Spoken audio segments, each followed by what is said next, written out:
Genesis 26. If you have your Bible, you can turn there. We'll read some of the passage and we'll talk about the rest of it. Genesis 26. After a church service one Sunday morning, a young boy suddenly announced to his father, or to his mother, he said, "Mama, I've decided I want to be a preacher when I grow up." And Mom and Dad just kind of looked at each other and they turned and they said, that's okay with us, but what made you decide that? And he said, "Well, I got to go to church on Sunday anyway, and I figure it's going to be more fun to stand up and yell than to sit down and listen." It's not always that fun, but it is fun. It is fun.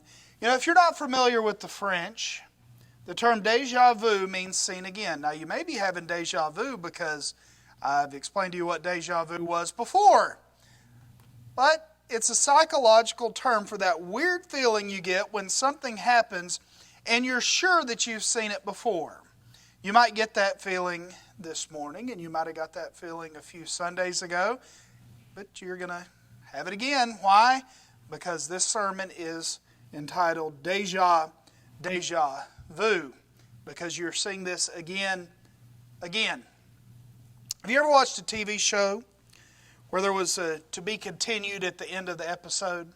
So the episode goes and it says to be continued, and then the next week when you turn it on to watch it, what does it usually say? Previously on Leave It to Beaver, or previously on The Cosby Show, or whatever it is. And then they kind of give you a recap of what's going on. Well, I think we have to have a little recap, so I'll say previously in Genesis. We had a man named Abraham. A man of faith, of great faith. A man to whom God had made very important promises. Number one, your descendants will have this land, which is a good land, and it will be yours. And number two, you will have more descendants than the grains of sand on the beach or the stars in the sky. In Abraham's old age, nearly 100 years old, he had the son of the promise with Sarah, his wife, and that son's name was Isaac. Isaac married Rebekah, and they had two children, one named Esau and the other named Jacob. Now we are going to see God make a promise to Isaac. We're going to see Isaac act just like his dad. We're going to see a dispute over water, and we're going to see Esau's disappointing marriages. Let's walk through this chapter, and then we'll read a little bit of it as we go along. I want you to see first the famine and the promise in verses 1 through 5. It says that there is a famine in the land, a new famine. We don't know exactly why the famine was caused, but famine is when there's no food. There's no crops, there's nothing for anybody to eat, or very little bit, not enough to keep people over starvation. And it was bad. It was bad. Maybe it didn't rain. Maybe there were bugs eating up all the plants, and so they weren't able to have any crops to eat. Maybe there was a bad storm. All we know is that food was in short supply, and when you had a household as big as Isaac's, you have to try and figure out something, or your people are going to die. So he starts to head off towards Abimelech. Does that name sound familiar to you? The name Abimelech, because we just saw a few chapters ago Abraham having interactions with Abimelech.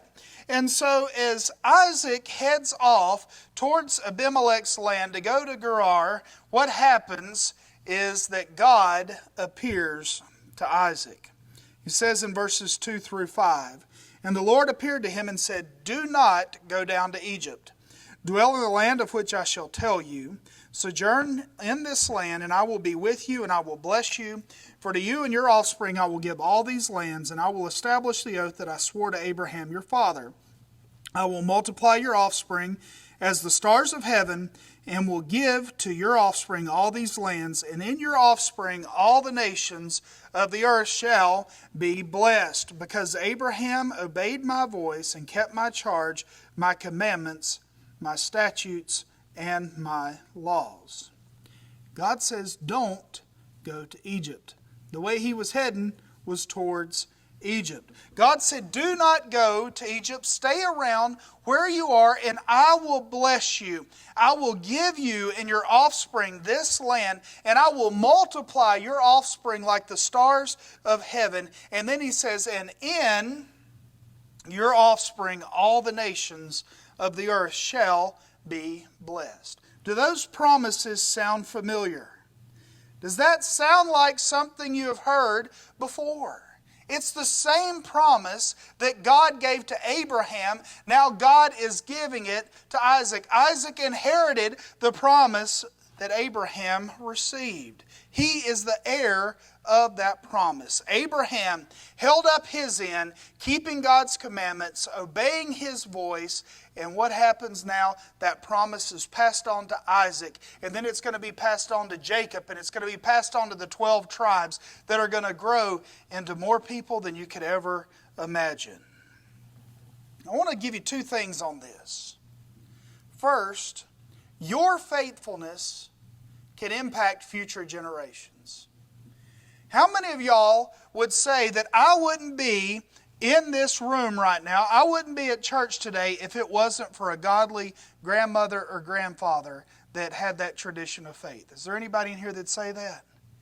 Or that say that if it wasn't for their father or their mother, they probably wouldn't be here today because they wouldn't have known about the things of God.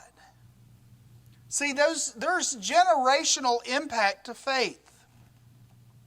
And we can be a part of showing that next generation and the next generation the things of faith. That get them excited about following God. That lets them know that the promises that God gave to us are also for them if they'll come to faith in Him.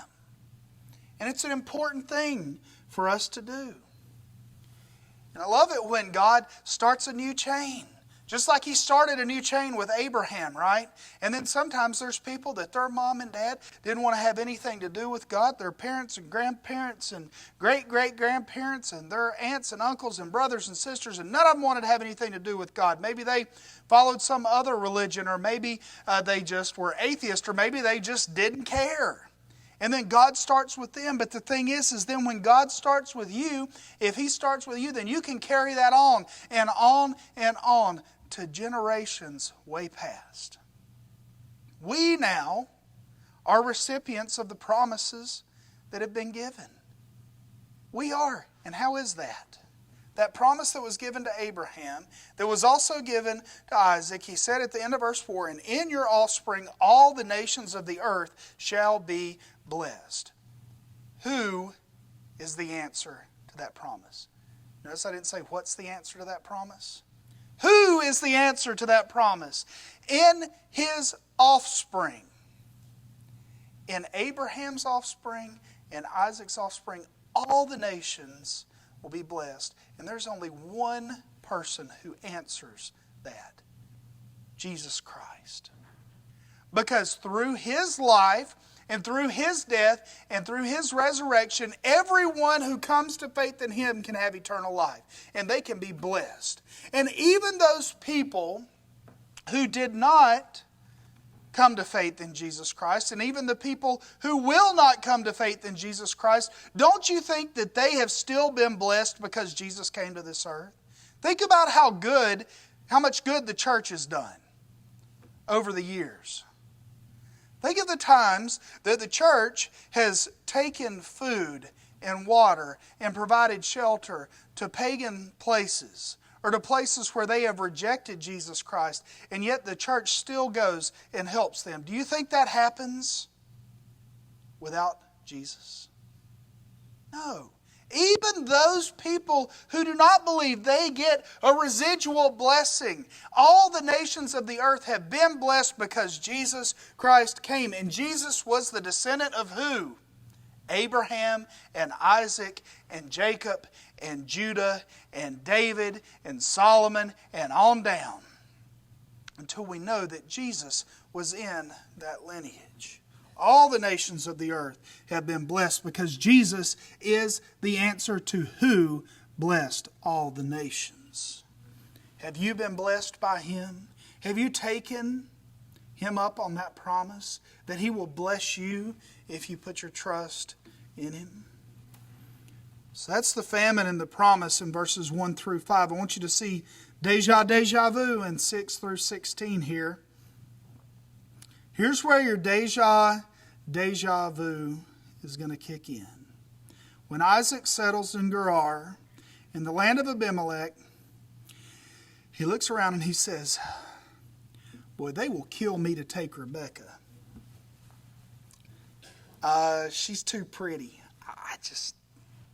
What do? I know. I'll tell them that she's my sister. Have you heard that before?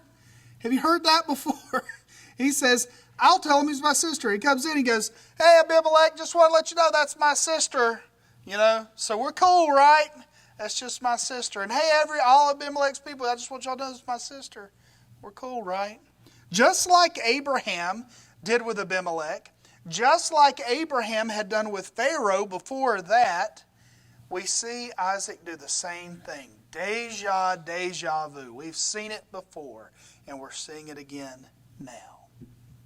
You see, your kids are going to follow in your footsteps. I hope my kids follow in my good footsteps and not in my bad footsteps. Sometimes I'll be talking to my mom on the phone or be seeing her, and I'll complain about something one of the kids did.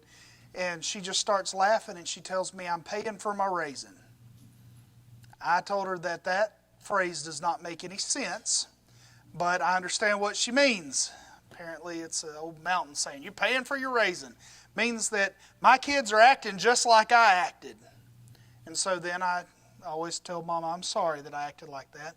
And then Martha's response always cracks me up. She says, why do I have to pay for Stephen's raisin?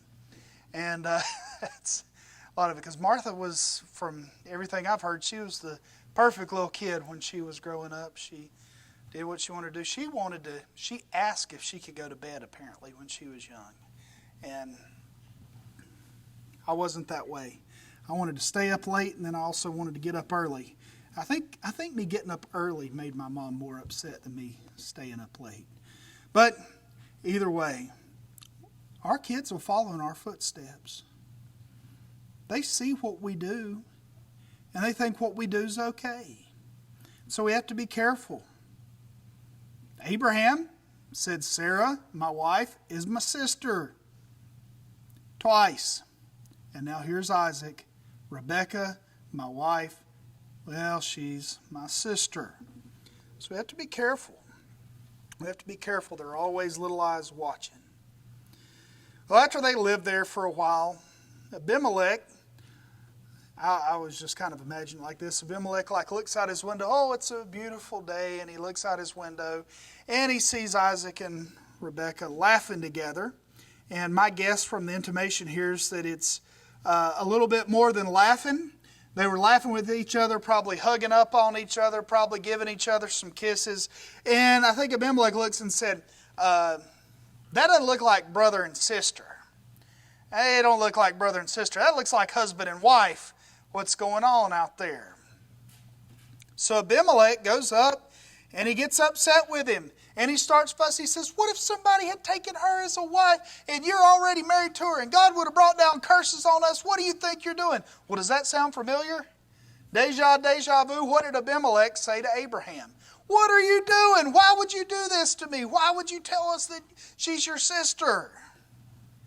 Just like he had to fuss at Abraham, now he had to fuss at Isaac. Abimelech wants to make sure that no one does anything wrong to Rebekah or with Rebekah, and so he makes it a capital crime to touch her. He says, anybody touches this woman, they die. Everybody says, all right, we're good. So Isaac goes on, and they're living there in the land of Abimelech's kingdom, and he has a great increase. It says that he reaps 100-fold, and that's amazing. Really the highest yield you could expect from that land, and it came during a time that could have still been in the famine. So here you've got him, for every pound that he sows, he's reaping 100 pounds. It's just a good return, especially in that area. And God blessed him for obeying and staying. What is it that he said in verse 3? Sojourn in this land, and I will be with you and will bless you. And what did Isaac do? He stayed in the land. And what did God do? He he blessed him. God comes through on his promises. As Cam Newton once said, former Panthers quarterback, former Auburn Tigers quarterback, and looks like going to be former Patriots quarterback now, Cam Newton, said one time when he was at Auburn, there was a lot of talk about a scandal there about laptops and everything from when he was a quarterback at Florida, so he moved around a lot. And somebody asked him about it, and he just smiled, and he's got one of the biggest smiles. And he said, you know, when God be blessing, the devil be missing. And it's kind of true, right? Because what happens? Here's Isaac. He's getting wealthy. He's getting wealthy in their land. And the Philistines look at it and they say, he's getting wealthy in our land. I don't like that. I don't like that. So they start complaining. And Abimelech wants them to be happy. So he goes up to Isaac and he says, go away from us, for you're much mightier than we are. And so he kicks him out. Kicks him out of the land. Now I want you to see the water in verses 16 through 33. I want you to hear this passage here, verses 17 through 22. So Isaac departed from there and encamped in the valley of Gerar and settled there. And Isaac dug again the wells of water that had been dug in the days of Abraham his father, which the Philistines had stopped after the death of Abraham. And he gave them the names that his father had given them. But when Isaac's servants dug in the valley and found there a well of spring water, the herdsmen of Gerar quarreled with Isaac's herdsmen, saying, the water is ours. So he then called the name of the well Esek, that means contention, because they contended with him. Then they dug another well, and they quarreled over that also, and they called the name Sitnah, which means enmity. And he moved from there and dug another well, and they did not quarrel over it. So he called it Rehoboth, which means room, saying, for now the Lord has made room for us, and we shall be fruitful in the land. I started thinking about this, about how Isaac handled this. And then I think about how I might have handled it. And I think about how probably most of us would have handled it. We'd have handled it probably a little bit differently. So there's wells that my father Abraham dug. He dug the well so that he could have the water. And then when my father died, they go and they put the dirt back in the well and they cover it back over. And they stopped it up. And now here I come and I'm like, hey, who put all these rocks and dirt in my father's well? I'm going to dig it back up. And you dig it back up and you do all that work, the same work that your father had done. Now you do again to dig it back up and to get it ready. And then as soon as you find the water, here comes the very people that stopped up the well and said, what do you think you're doing? That's our water. And our answer might have been, yours and what army's water? Right? Come on, let's fight over this water. Let's see who's going to be. Because water wasn't something that was like really easy to get. And it's still not easy to get. But what does he do? He avoids the conflict. He says, fine, y'all have that water. I'll go over here and get some more. And he goes over there and he digs another well where they had stopped one up. And then they find water again. And then what do? They say, that's my water. He goes, all right, fine, y'all can have that too. Then he goes over a little bit farther and he digs down again and he finds new water. And nobody comes and bothers him. And he goes, okay, we'll stay here. It's a good lesson for us. Sometimes we have to move away from conflict. Conflict starts and we just need to remove ourselves from it. That's what he did.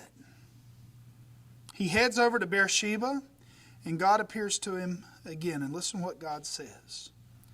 Starting in verse 23. From there he went up to Beersheba, and the Lord appeared to him the same night and said, I am the God of Abraham your father. Fear not, for I am with you, and I will bless you and multiply your offspring for my servant Abraham's sake.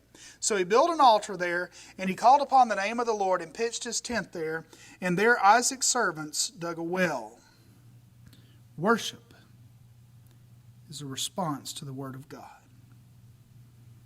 What did he do? God appears to him, and he worships. He builds an altar, and he calls upon the name of the Lord there. And he stays there. He says, wherever God is, that's where I want to be. And that should be our response to the word of the Lord. is to worship.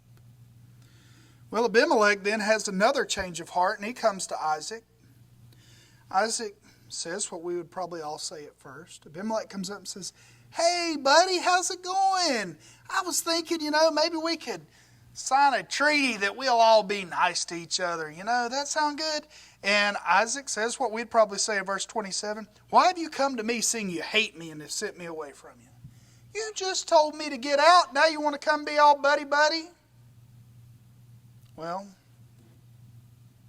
Isaac knows how to forgive. He makes an oath, a pact between him and Abimelech that they would not harm each other. They have a big celebration. And then at that same time, Isaac's men come and they say, "We found another well." And he says, "We'll call it Shabbat," which means oath. I think God blessed him, an immediate blessing for his forgiving spirit, by helping him to find another well of water. You might think, well, I know where to find water. You turn on the faucet and then the water comes out. Right?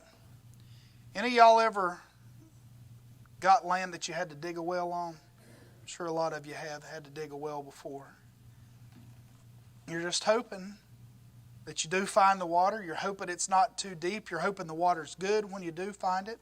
Well, we got a lot of water around here. But if you go over to Israel, there's not a whole lot of water. In this area where he is, it's basically a desert. And here they are finding water, and it's just an amazing thing. Even today, water doesn't come easy over there. They basically pull their water from the Mediterranean Sea, desalinate it, take the salt out of it, use that water, and then it goes back, as they treat it, and it goes back into the ocean, and it's kind of that cycle that's there. God blessed him right away because he forgave. Rather than having a war, he had peace, and then he was blessed with the water. So we see then how now Abimelech, even though Isaac had lied to him, and then Abimelech had been mean to him and kicked him out, and then Isaac forgave him for that they all got along. But not everybody was getting along. We have this little nugget here at the end of the chapter in verses 34 and 35. It says, "When Esau was 40 years old, he took Judith, the daughter of Beeri the Hittite, to be his wife, and Basemath, the daughter of Elon the Hittite, and they made life bitter for Isaac and Rebekah.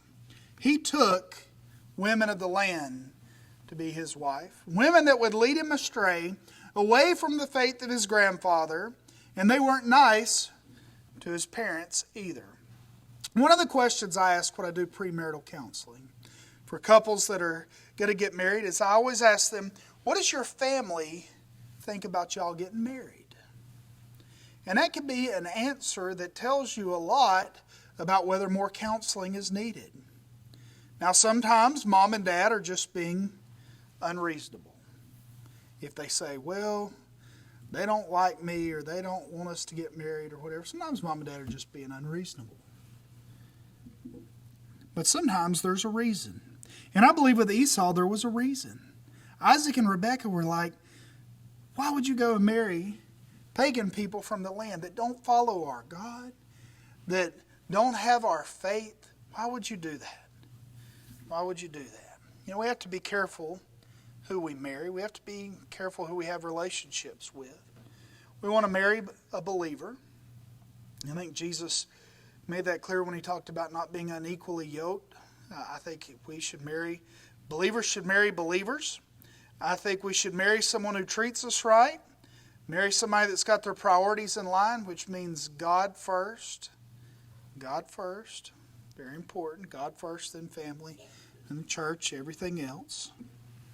Marry someone who treats your family right. And then get along. Nobody's perfect. Nobody's perfect. Isaac wasn't perfect, but the God he served is perfect.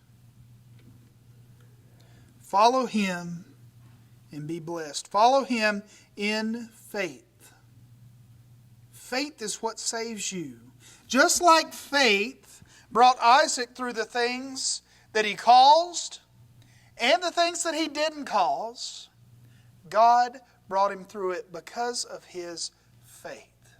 Through faith, Isaac inherited that promise. That promise that was given to Abraham.